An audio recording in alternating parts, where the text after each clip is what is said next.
Une jeune mariée a prétendu être orpheline afin d'empêcher sa mère d'assister à son mariage. Mais elle a fini par regretter ses actes, car la vie lui a donné une leçon essentielle. Jill était la seule enfant de sa famille, et elle n'avait que 4 ans lorsque son père l'a abandonnée. Sa mère Anne l'a alors élevée seule, travaillant dans une petite ferme la semaine et à temps partiel le week-end pour s'assurer qu'elle ne manquait de rien. Mais quand la petite Jill est devenue une adolescente, elle a commencé à mépriser sa mère. Maman, cesse-t-elle écrier alors qu'elle était sur le point de partir pour la fête annuelle de l'école. Tu n'as rien d'autre à mettre ? Si tu portes ça, mes amis vont se moquer de moi. Ça fait vieux point mes chéris, cette robe n'a qu'un an. Si est aussi l'une de mes préférées, a expliqué Anne. Maman, tu l'as portée tellement de fois. S'il te plaît, change-la tout de suite. Je ne veux pas être embarrassée devant tout le monde. Les yeux d'Anne se sont mis à pleurer à la vue de sa fille de 13 ans qui se moquait d'elle comme ça, mais elle n'a rien dit parce qu'elle pensait que Jill était encore une enfant, et qu'elle ne le pensait pas. Elle est rentrée, a enfilé une autre robe et s'est rendue à l'école de Jill. Quand Jill a eu 18 ans, elle a déménagé de Brownsville à Houston, en partie pour ses études et en partie pour se débarrasser de sa pauvre mère. Elle a peu à peu coupé les ponts avec elle, et elle l'appelait rarement. Plus tard, à l'université, elle a rencontré un homme riche nommé Bobby. Il l'a demandé en mariage en un mois, et elle était ravie. Elle avait toujours voulu être riche, et son rêve n'était plus qu'à un pas. Jill n'a jamais rien dit à Bobby sur sa famille. En fait, elle lui a menti en lui disant qu'elle était orpheline depuis son plus jeune âge, et qu'elle avait été élevée dans une famille d'accueil. Par conséquent, lorsqu'elle préparait la liste des invités au mariage, exclure sa pauvre et sale mère était une tâche facile. Le mariage a été organisé dans l'une des salles les plus exquises de New York, et Jill ne pouvait contenir son excitation, pensant qu'Anne n'y assistera pas. Cependant, le destin avait d'autres plans. Anne a décidé de rendre une visite surprise à Jill 2 jours avant le mariage. Elle a conduit pendant près de 6 heures pour voir sa fille, mais Jill n'était pas chez elle. Elle a attendu sur le porche que sa fille revienne, et quand elle est revenue, elle a été surprise de la voir portant une robe de mariée. « À qui est cette robe de mariée, Jill ?» a demandé Anne. Jill a pris une profonde inspiration, et Anne a remarqué la peur dans ses yeux à un moment donné. « Oh, maman, si est-il la robe de mon amie Gina. Viens à l'intérieur. Je vais te faire du thé, a-t-elle dit rapidement, en évitant le regard d'Anne. Perplexe devant le ton doux de sa fille, qu'Anne n'avait pas entendu depuis des années, elle sentait qu'elle cachait quelque chose. « Mais chérie, pourquoi portes-tu la robe de Gina ? Tu y vas aussi ? Dans ce cas, allons faire du shopping pour toi. » « Oh non, pas besoin de ça, maman, » a dit Jill, en mettant une bouilloire sur la cuisinière. « J'ai quelques robes, et je pense que je vais en porter une. Oui, je vois. »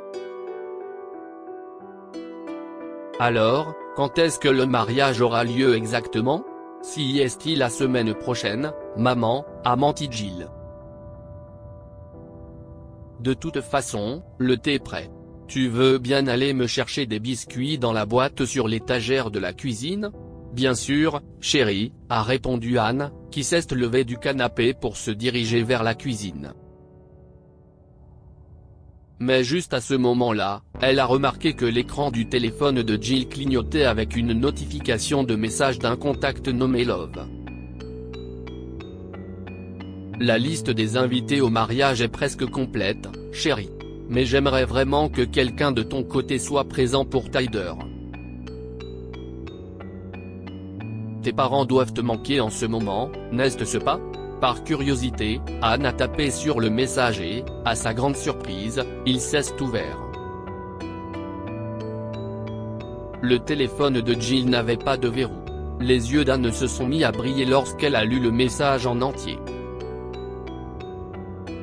Elle a découvert que Jill allait se marier et a décidé de ne pas l'inviter. Quand Jill a vu Anne avec son téléphone, elle a paniqué et s'est précipitée vers elle. « Maman. Je n'aime pas qu'on touche à mon téléphone, donne-le-moi. Il y a autre chose que tu n'aimes pas, chérie ?» a dit Anne en larmes. «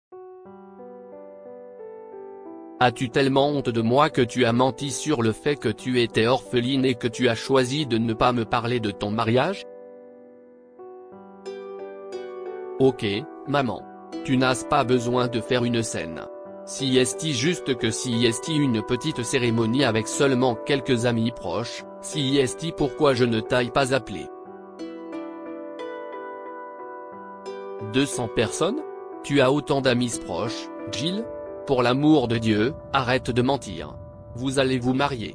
Ce n'est pas un petit événement. Je suis ta mère, et tu n'as même pas pris la peine de m'en parler ?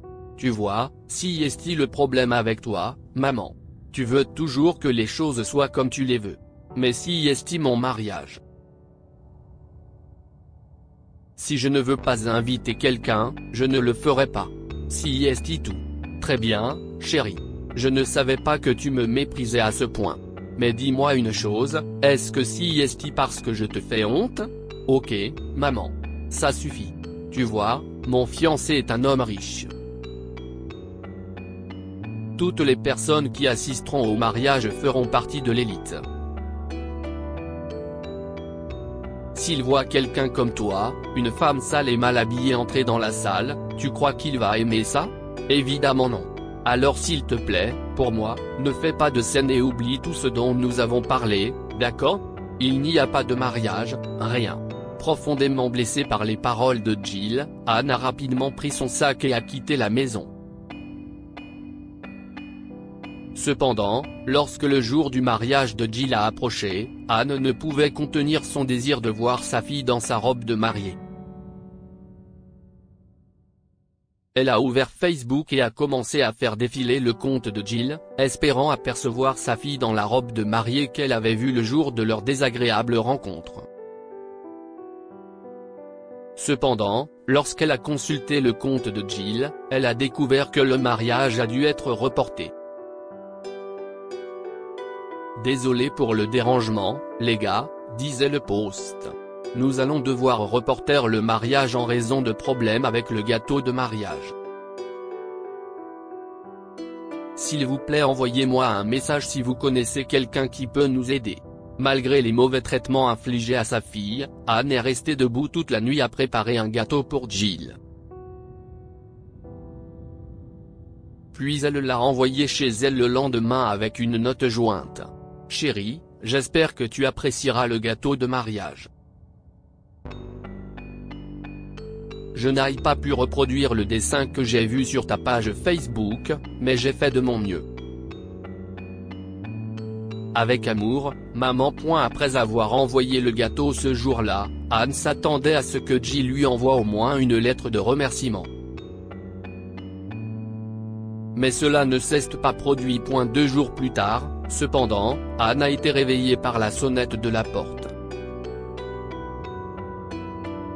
Lorsqu'elle a ouvert la porte, elle a vu Jill et Bobby debout sur le seuil. Jill était habillée dans sa robe de mariée, et Bobby semblait plus beau que la photo de lui en costume qu'elle avait vue sur le téléphone de Jill. « Prépare-toi vite, maman. » Jill a dit en lui tendant une robe toute neuve. « Nous allons être en retard pour le mariage. Je m'excuse d'avoir été si négligente et égoïste. » Lorsque tu as envoyé le joli gâteau, nous avons décidé de nous marier à l'église lors d'une cérémonie intime, mais j'ai ensuite pensé que je devais présenter fièrement à tout le monde la mère qui m'a nourri et a fait de moi la femme que je suis aujourd'hui. Désolé, ça a pris du temps pour inviter tout le monde et refaire les préparatifs. Je t'aime, maman, s'il te plaît viens avec nous au mariage. Il est incomplet sans toi. Oui, Madame Matthews, a ajouté Bobby. Si Jill m'avait parlé de vous avant, je ne l'aurais jamais laissé faire une chose aussi idiote que de ne pas vous inviter. Nous sommes désolés pour ce que nous avons fait. S'il vous plaît, venez avec nous. Anne ne pouvait s'empêcher de pleurer en serrant Bobby et Anne dans ses bras. Elle les a rejoints plus tard pour le mariage, et Jill a appris une leçon précieuse ce jour-là, il ne faut jamais regarder de haut ceux qui ne sont pas aussi bien lotis qu'eux. Que pouvons-nous apprendre de cette histoire? L'amour a le pouvoir de transformer une personne. Jill a été émue par les efforts de sa mère pour lui envoyer un gâteau, et elle a réalisé à quel point elle avait eu tort de se moquer d'elle. Ne prenez jamais vos parents de haut. Ils se donnent beaucoup de mal pour que vous soyez heureux. La façon dont Jill a ridiculisé sa mère n'était pas correcte du tout. Vous aimerez peut-être aussi, elle n'invite pas sa grand-mère à son mariage et n'ouvre son cadeau qu'à son décès. Cette histoire est inspirée par l'histoire d'un de nos lecteurs et écrite par un rédacteur professionnel. Toute ressemblance avec de véritables noms ou lieux est une pure coïncidence. Toutes les images sont utilisées uniquement à des fins d'illustration. Partagez votre histoire avec nous. Elle changera peut-être la vie de quelqu'un. Si vous souhaitez partager votre histoire, envoyez-nous un mail à info@amomama.com. Abonnez-vous à Amomama sur Google News.